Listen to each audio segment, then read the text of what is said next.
The Northern New Jersey Traumatic Brain Injury Model System proudly presents Moving Forward, Personal Perspectives on Life After Brain Injury, a virtual speaker series for individuals with brain injury, family members, and friends, sponsored by Kessler Foundation and Kessler Institute for Rehabilitation.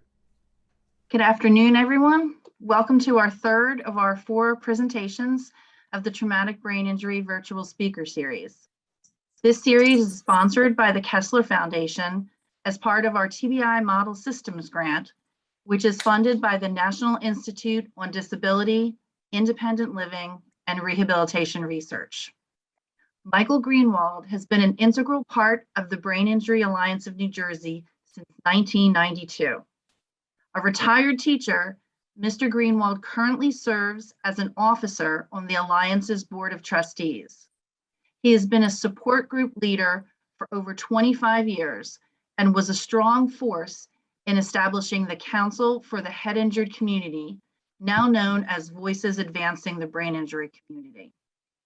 Voice's mission is to champion and publicize the advocacy, rights, and needs of people who have survived a brain injury. Mr. Greenwald is the co-creator of Mike at the Mic, a panel discussion of topics related to brain injury that has become one of the signature events at the Alliance's annual seminar. It's now my pleasure to introduce Mike Greenwald. Good afternoon, everybody. Today, Mike at the Mic will examine the relationship between brain injury and a topic that has affected everybody for the past 18 months and seems not to be going away: the coronavirus, or COVID-19. We will explore the non-medical solutions that people with brain injury may use to maximize the quality of life during this pandemic. Also, we will advocate strategies of the brain injured to deal with COVID-19. Finally, we will attempt to understand the unique concerns of the brain injured community with regard to COVID-19 virus. As always, our program depends upon the assistance of you, our wonderful audience, and also the following members of our distinguished panel from Voices for the Advancement of Brain Injury. Our first panel member, ladies and gentlemen, is Judi Weinberger. Judi? Hi, everybody. As Mike said, my name is Judi Weinberger. Just a little intro about myself. I am the mother and caregiver of a 34-year-old son named Gregory, who had an acquired brain injury when he was an infant, and he lives at home with us. Actually, he attends a day program during the day, but is home today because he wasn't feeling well. So of course we had to get him a COVID test. So are now waiting the results of that to see when he can go back to program. I also have worked in the brain injury field for the past 35 years as a case manager, both at Kessler Institute in West Orange and for the Brain Injury Alliance. I worked there for about 15 years. I retired 3 years ago, and since that time, I continue to facilitate the support group that is run at Kessler once a month. We are now meeting by Zoom, so a plug for the support group. If anyone wants to join us, just get in touch with the Alliance and they can give you my phone number.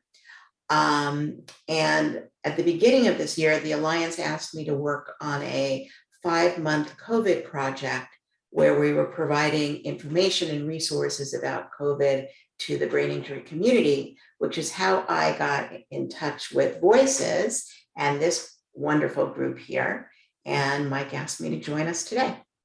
Our second panel member is Tara Buggie. Tara? Thank you, Mike. Always a pleasure. This terrific group. I am a brain injury survivor. I sustained severe traumatic brain injury in 1997.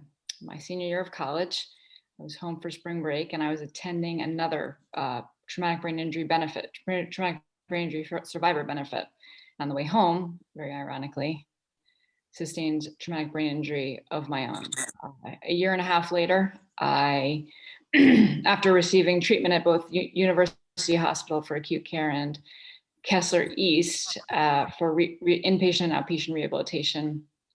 A year and a half later, I went on to the law school program I was accepted to while I was in a coma.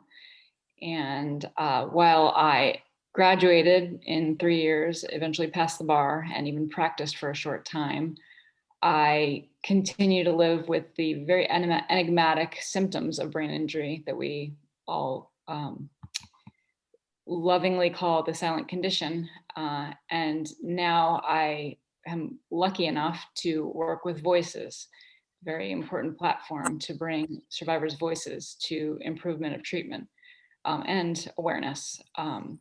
In January, I think, last January, when the vaccines were on the rise, were becoming available, and brain injury survivors weren't on the list of privileged or at the front of the line for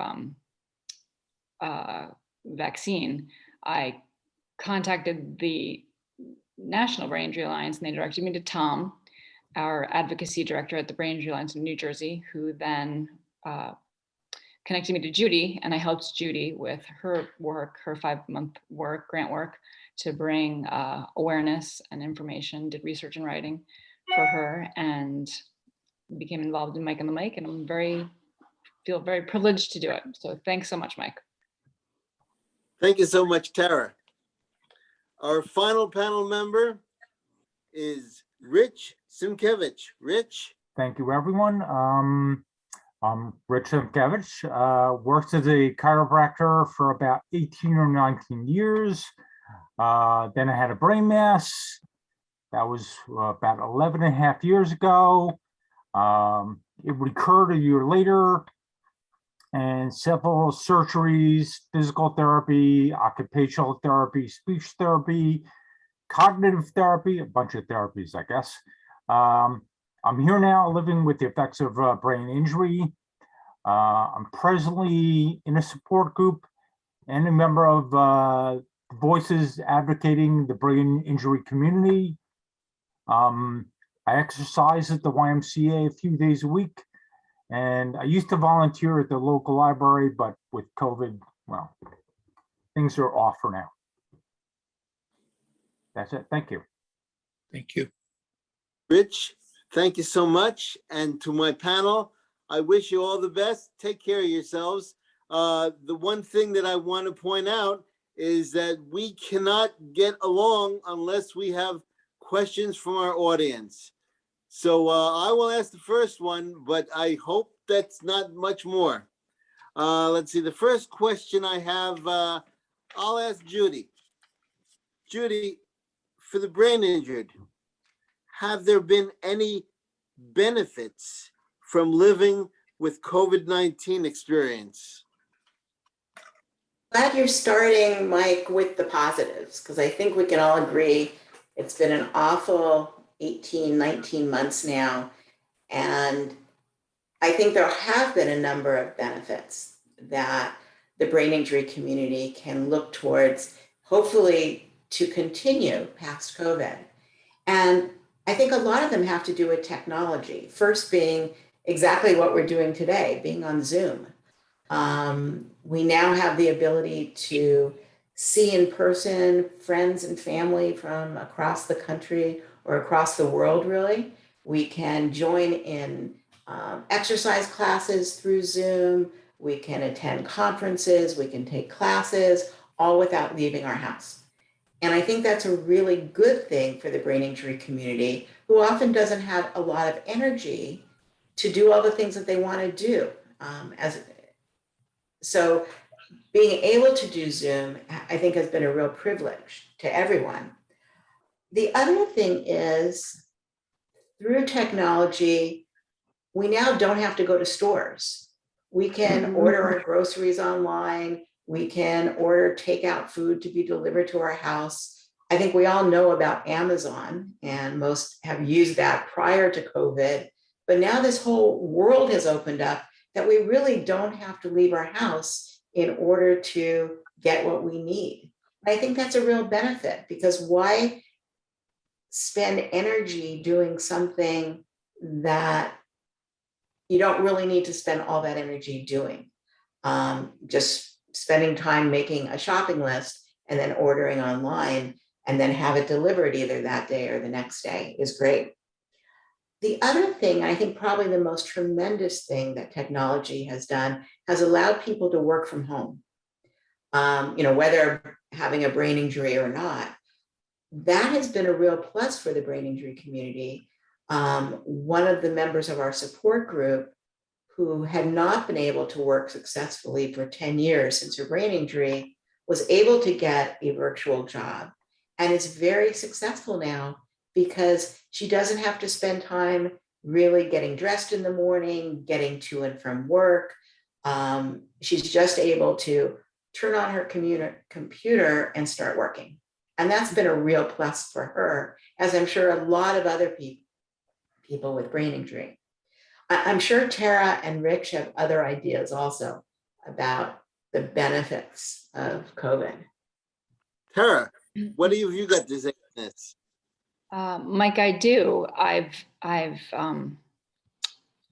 with all the writing and research that I've done, even before the work that I did for Judi, and even from soon after my own injury, I became involved with, in a really unofficial counseling capacity, bringing understanding to outsiders, if you will, families who have brain injured loved ones, to help them understand the experience of living through a traumatic brain injury recovery, but also living with the symptoms or impairments of the condition, is something that authors and scientists, experts agree is something only a survivor or a patient can know. And with COVID, we have an unusual, I'll say fortunate, commonality with long COVID survivors who shared a lot of the symptoms that people with brain injury even many years after their brain injury have: memory impairment, anxiety or sleeping, or even fatigue. Brain fog is considered, I think the latest definition is trouble thinking. And from the beginning, before even neurological impairment was really recognized as a consequence of COVID, people with brain injury were online on their blogs saying, yeah, this is what it is. This is what it's like. And so something that's good that's come from COVID, because they're finding largely that long COVID is treatable with brain injury treatment, and also not chronic in a lot of cases, that long COVID patients are getting a snapshot, I'll say a snapshot because it's not lifelong, oftentimes of the experience of brain injury. So letting an outsider know what it's like to live the silent, enigmatic silent condition is priceless. I won't say they're lucky, but for us, we're really, that is awareness, and would promote research and treatment advances and donations. And so I think we as a community stand to have at least understanding.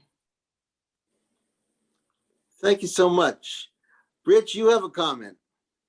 I do actually. I think what Tara said, not Tara, I'm sorry, Judi said about technology being a boon to help us with the COVID. It turned out to be kind of what do they call it, a silver lining to this cloud. It's really good. We use just now, like the Zoom thing we're using right now. And yeah, there are certain aspects that need to be, maybe you need different software to do certain things like music collaborators, but I think we've all become a little more technically savvy to be able to have a meeting like this. Something that in the past, I think well, people weren't as technically savvy.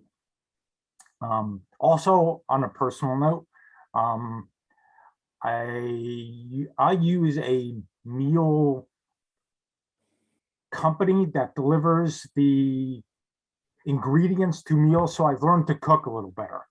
I wasn't a great cook.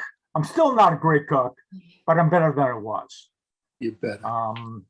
And those get delivered to your door, and that's a that helps me with the COVID. Also, it would be nothing I would think about making in the past.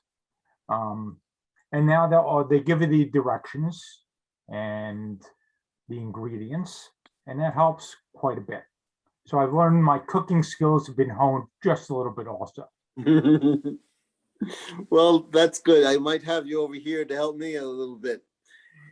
Anyway, thank you so much.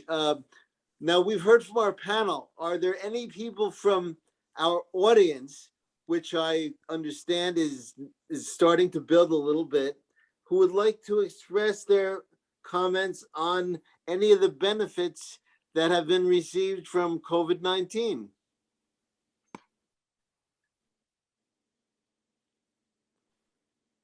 I guess nobody wants to say anything. Mike, we actually had a comment as we were starting this discussion from Sandra. Sandra had said she recalled Bill Gates saying something similar many years ago about never having to leave our homes for anything. That was her comment. So I just wanted to let everybody on the call know that Sandra had said that. Okay, that's good.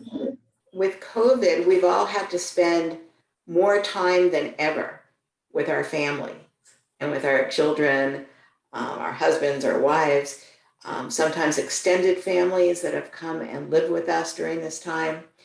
And it can be stressful. It can be stressful for everyone, whether it's the caregiver or the survivor.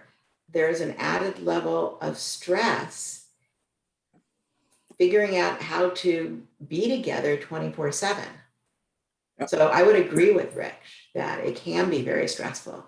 I think the statistics show that there have been more divorces during COVID than the previous year. Rich Z? I agree also. It's a little more stressful on my house too. It's the same thing as Rich was saying before about him and his wife have more time together than they've had in the past when she was commuting. The same thing with my wife. She works from home and we have more time together now too. But a good thing again from the COVID is we've learned to have a little more patience with each other. We try anyway. We definitely have moments when you don't have patience with each other, but we try to have a little more patience with each other because we realize we're in each other's faces all the time. So we just, we try to go a little easier on each other because we realize that, she's at home, I'm stuck at home, she's stuck at home. Thank you so much. Go ahead, Tara. Mike, I have something to say. Something that I thought was really interesting and great to finally, well, I don't know, mind body, and my body being your brain. A lot of media or newspaper articles or research has been talking about the connection between things like stress and lack of sleep and chemically what happens to your body. The World Health Organization did a 2020 survey they put something out. They put out a report that talked about pandemic living causing changes, isolation. It was one of the things. The chemicals in your body change. And so for someone with, say, the precondition of diabetes, the stress would affect them in a certain way, but the stress of pandemic living affects someone with brain injury directly at the Brain Injury Alliance, or the BIA USA, the national organization called Your Weakest Link. The secondary effect of living in sort of safe from COVID is for people with brain injury causing us harm, because our brains are already impaired, and the chemical changes that occur as a result of living a safe pandemic life is causing, let's see, major stressors, represent risk factors for the development and exacerbation or relapse of neurological disorders. So our minds and brains and bodies are in fact all connected and interdependent. I thought it was very interesting. Zoom is great, but I'd hate to see it become a crutch that stops people from having that human interaction in person with each other, because there's nothing like, just getting together with a group of people, sitting down over dinner and just having fun. And you lose, I think, some of the spontaneity over Zoom. Me too. Yes. Tara.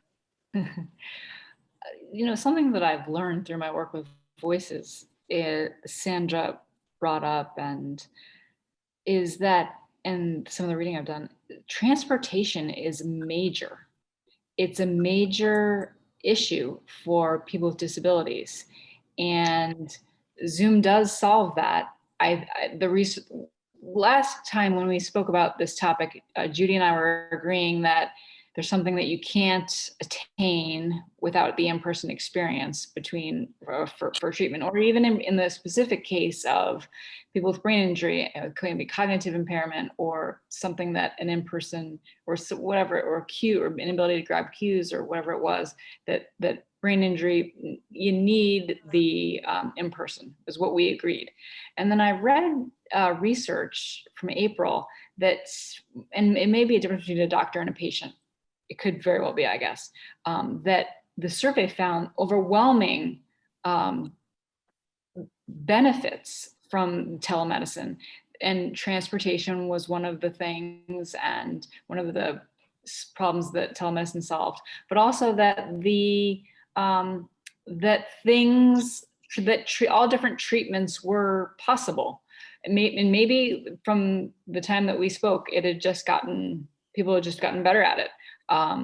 But I think probably the hybrid is the answer, Siobhan, and maybe some patients can't get whatever they need in terms of treatment. Those patients, if they do have transportation issues, will be of a specific group that may not be as big as the group that exists pre-Zoom. But I do think the very significant problem of transportation with people with disabilities is solved by Zoom. But I would add that. So that makes a lot of sense. Rich, you got the floor. Yeah, I agree with Siobhan also. I think a hybrid would be a great option, because there's a lot of, I forget who said it, but a lot of communication, like over 50%, is not verbal.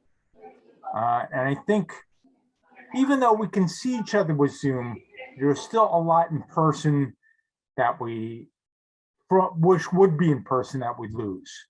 But it's a great option. Like Tara was saying, cuts down on the whole commuting or getting transportation issue, getting somewhere. And I think also, obviously with the COVID thing, it allows us to reach out to a lot of different people without being so physically next to anyone else and possibly contagious. But there is that face-to-face issue too. So, I mean, I think it's a good option that we have, but hybrid, I think, is the way to go. That seems to be the way that everybody is leaning right. Tara, how has COVID-19 impacted your ability to get food and prepared meals? I am a mother and of a small child who is not vaccinated and of an older child who is vaccinated, and need to feed both of them, but can't bring germs home. And when I have one of them with me, can't bring them to a place like a supermarket. So the food delivery options that COVID foisted upon us are a blessing for sure. As Judi talked about earlier, it was a, I'll tell you though, in the beginning, like everyone, it was hard to get meat or you know, those kinds of things. So Toilet paper? Yes, toilet paper. My daughter, my older daughter, and I, and my husband, got involved in packing lunches at Thanksgiving. Food, transportation, food, these basic necessities are things that people are without, and because of COVID. And so I do feel fortunate to be able to get food, but also feel fortunate to be able to help provide food to others who aren't able to get it as easily. I think you've got to plan dinner. Planning requires organization.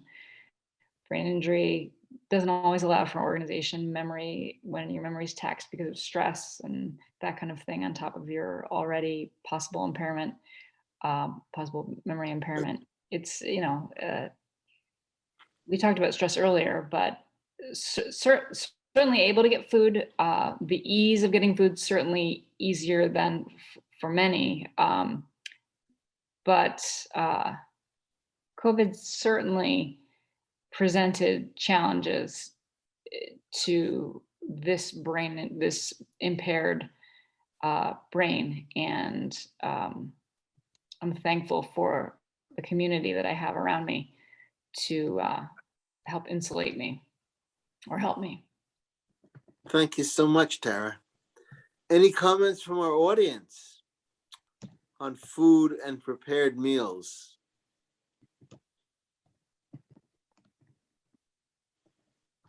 Nothing there, huh? Well, hopefully everybody is eating well, and hopefully that not only COVID-19, but hopefully brain injury does not affect your ability to get food. And that's what's important. Listen, I will ask one more question, and I think the audience will pick up on this. I'll ask this of Rich. Rich, how have your medical services been impacted by the COVID-19? Again, like a hybrid, as Siobhan was talking about earlier, some medical services you can do through, like, let's say Zoom, and some medical services you have to be there in person. A few months ago, I had a surgery and I obviously had to be there in person. At first, my doctor even had, she did a online look at me. We had a conversation, but as she said, just before the surgery, I also want to have a physical look at you, come and see her. So I agreed.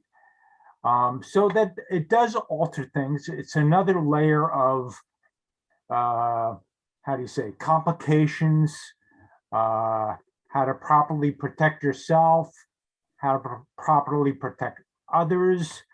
But sometimes you have to go that route.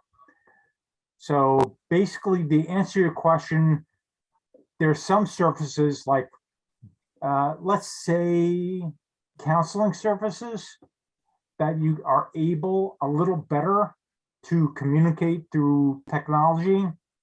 And some things you definitely have to go and be there in person and just do your best to protect yourself. Okay, thanks, Richard. Are there any comments? Medical services, I would think that Judi has something right on the top of her area right there about medical services and COVID-19. Well, kind of going back to the technology, because I think everything at this point goes back to technology. Like Rich, I had my annual physical where I went in to actually see the doctor because it couldn't be done over Zoom. And I was surprised that when I got there, they sat me in a room with a computer. And the 3/4 of the session was done over Zoom. So I was in her office and she was in another room looking at the computer, looking at me. And I'm thinking, well, why did I drive here if I'm still doing it virtually? And then for the last 5 minutes, she came in to actually do the, listening to my heart and some of the other things she couldn't do by asking questions. And I didn't feel really comfortable with that. I wanted to be in person with my doctor. I've gone to her for years. She knows me well.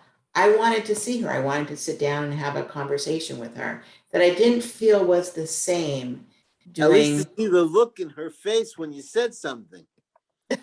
Right. But I didn't feel comfortable saying, hey, can you come in so we can talk in person? Because obviously they had set up these procedures.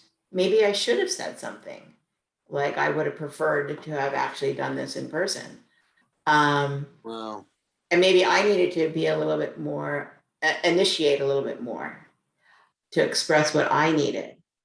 But my other thought is, since I used to work at Kessler and know how difficult it is sometimes for people to get to their therapy appointments, like the outpatient PTOT speech and cog on time, especially if you're using Access Link, or that Access Link never shows up and you've missed your session, the ability to be able to now do any of the therapies virtually is a tremendous gain so that you didn't miss that therapy session. So I think that hybrid method that we were talking about before, if that will continue, that is exceptional.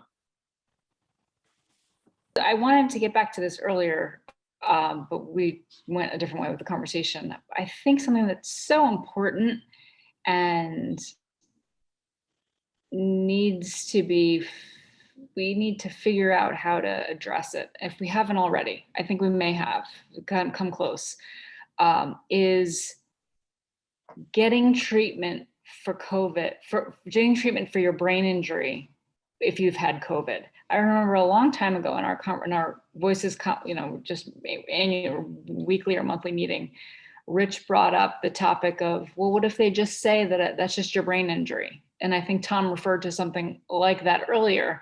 And the list that Judi mentioned having on the website of brain injury rehabilitation centers, hospitals that have COVID units is probably pretty important to go to somebody who is versed in both are versed in brain injury, and by virtue of that have some background to start with at zero for COVID. I know many people who go to their PC, their primary care doctor, for treatment of their COVID condition, and and they say, oh, it'll go away, or oh, don't worry about it, or oh, sort of what we're saying earlier about people that aren't versed in neurological nuances. And I think that's, we were talking about it months ago, but I do think it's very important, a very important issue that faces our community as more and more people get the condition, get the virus, and we've got two massive populations smashing against each other, right? And creating a third. Brain injury, traumatic brain injury was a global epidemic in 2020, the beginning of 2020. Right. Yeah, like so a year earlier. And then we layer on top COVID, and then you smash them together. It's a real mess. And I think the resources that the Alliance directs people to is vital. I think for at least for brain injury treatment. Months ago, we talked about transportation in our Voices group and some solutions for transportation. And I discovered that Uber was donating, it was right when vaccines came out, Uber was donating free rides to get vaccinated. I wonder if we couldn't lobby also to get the internet providers to offer reduced rates or some kind of special rate for medical internet connections. Yeah. I think that is in the spirit of togetherness in the world, right? And cooperation, which we're not getting a lot of right now.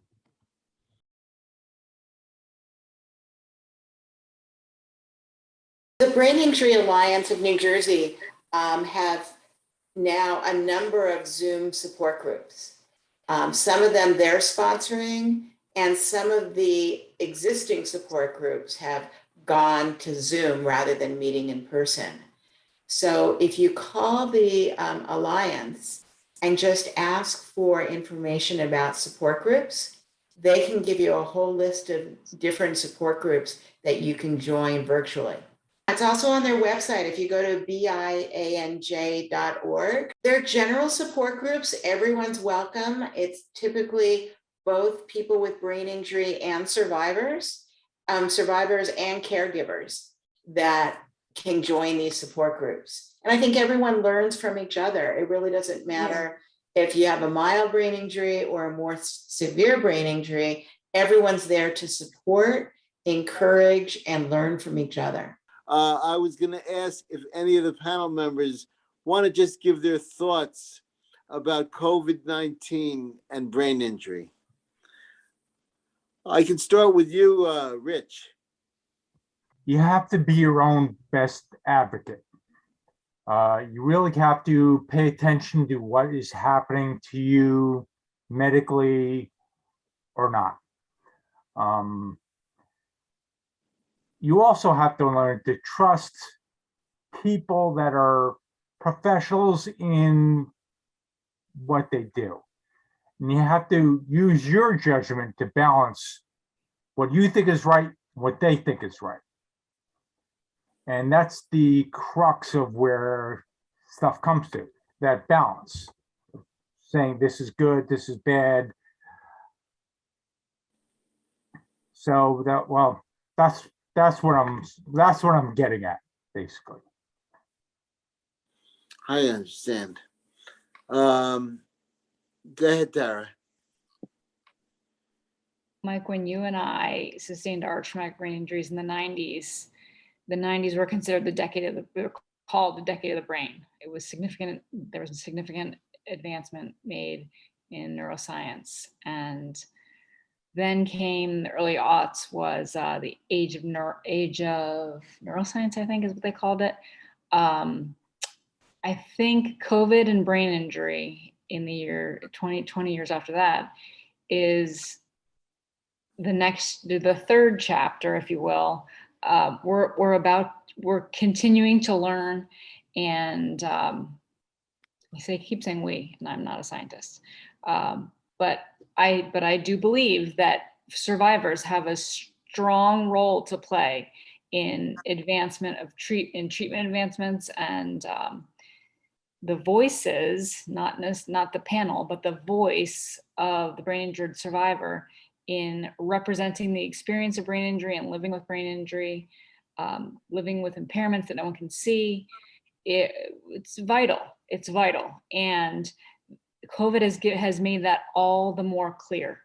I think now that people who who aren't the veterans that we are, and who aren't the heroes that, say, Thomas is, having survived both or living with both, are learning. So maybe we just say long COVID patients are learning what it's like, and they're getting a snapshot because they can be treated.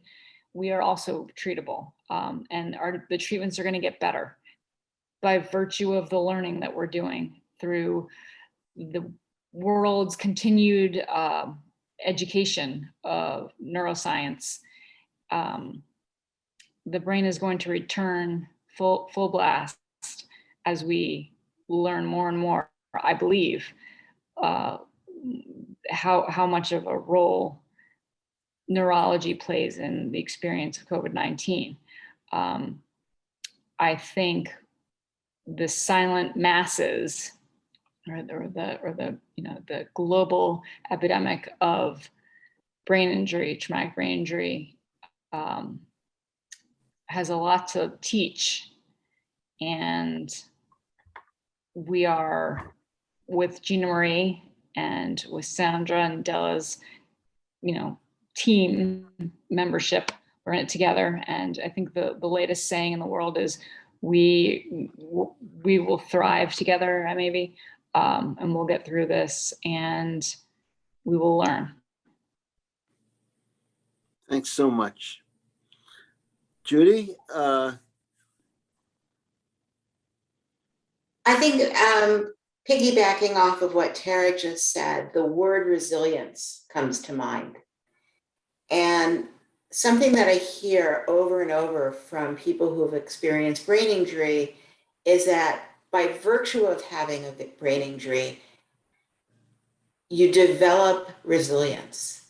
You learn how to get by in this world because you have to. And I think caregivers are in the same boat and have developed resilience. And that has served us well in dealing with the pandemic, because we already had that inner strength of how to survive on our own. And that is what we needed to do to get through these last 18 and 19 months.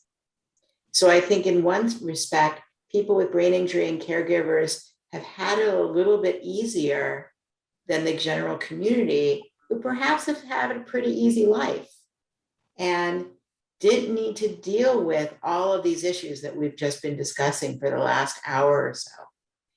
So I think we should all be proud of that ability to have resilience and to use that strength to move forward, because we don't know what the future is really going to be. We don't know when this pandemic is going to come to a close, if it's going to actually end, or if the world's going to look a little bit different in 6 months to a year from now. We just don't know, but we can use our strength that we already have to get through this next period of time. Well said, Judi. Thanks so much. Thanks. Listen, before I close out, I wanted to just switch back over to Tom Grady, because I know he wanted to have a couple of announcements as far as joining the voices for the advancement of the brain injury community. Tom? Thank you, Mike. I think I touched on this earlier, but I think if anybody's interested in joining Voices, and if I understand correctly, you have the email addresses of people, and anybody who's interested should reach out to you first and then me. Is that an accurate statement?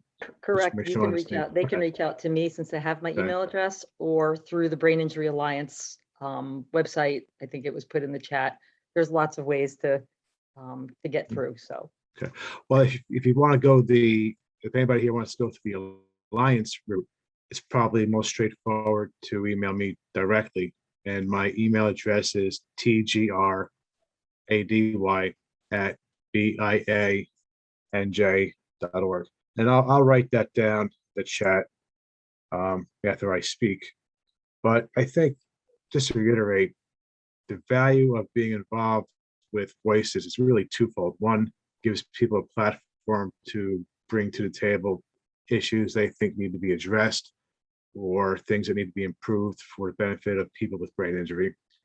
And on the flip side, I send out information, particularly through our Facebook page, about events and information that could be helpful to you as a person with brain injury. Again, it doesn't really cost anything. It doesn't cost anything at all. And I try not to inundate too many people with too many emails, but typically I'll be sending out an email week before our meetings, which typically occur at 10 o'clock on first Saturday of each month. With the exception of October, we're meeting on October 8th at 10 a.m. So I strongly encourage everybody to join and be happy to have new faces. Thanks, Mike. Thank you so much, Tom. I also like to thank Jeannie and Angela from Kessler. We couldn't have done this without you, and you guys were an enormous help. I thank you so much. And I also want to thank my panel. I got to tell you that Judi, Tara, and Rich, we did something today that was a little bit longer than usual, but we got through it. And I also want to thank my audience because we couldn't have done it without you guys.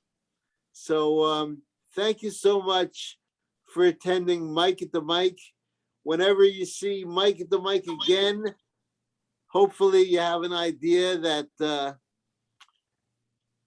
it's us. And we're just going to talk about something related to brain injury. And that's what's the important part.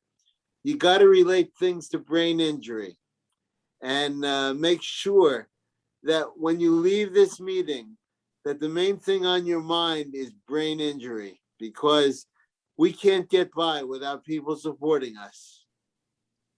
Interested in joining a study? Go to kesslerfoundation.org/join.